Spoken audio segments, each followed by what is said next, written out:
A while ago, I put out a film about the just war and how Patriarch Kirill, the leader of the Russian Orthodox Church in Moscow, the man with cufflinks the size of asteroids, has embraced the Western doctrine of a just war. That's the doctrine put forward by St. Augustine and Thomas Aquinas. And the just war consists of 7 basic points about just cause, justice, authority, right intention, the probability of success, last resort, proportionality. I think I got all of those. And President Putin has failed in almost all of those because he now needs to be judged against that principle. The Orthodox Church in general does not accept the idea of a just war.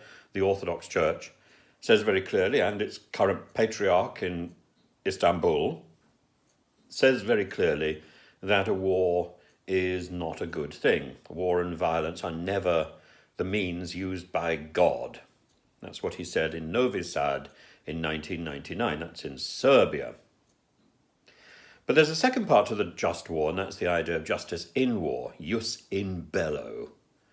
And there are about 5 major points here: distinction, proportionality, necessity, fair treatment, and malum in se. And it's malum in se which is important at the moment, because reports are arriving that Ukrainians caught in the 4 occupied territories by the Russian troops, particularly in the Donetsk area, are being told that they will almost certainly be pressured into fighting with the Russian army against their own people. Now, this is specifically instanced by the medievals as an example of malum in se.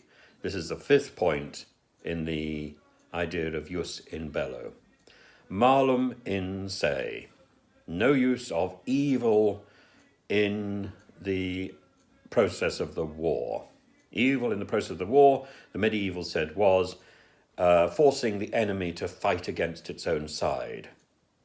Generally, when we discuss this in the classroom, evil in war, malum in se, would be using nuclear weapons on a country or an army which is not, which doesn't have its own nuclear weapons. And of course, Ukraine gave away its nuclear weapons to Russia, which is now attacking it and also threatening to use nuclear weapons and threatening to blast the skies from Friday onwards to rain on Ukraine with all manner of terrifying missiles, to take out all infrastructure.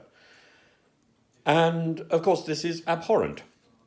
President Zelensky has made it very clear that should Russia aim to take possession, to do a land grab on these 4 territories, then there is no chance that he will come to the negotiating table with Putin. In other words, negotiations are possible, but that is the red line.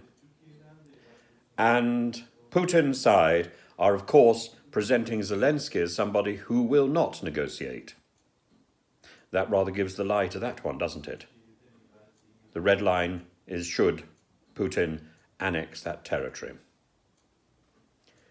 So many lies, so much propaganda, and all of it controlled by Putin.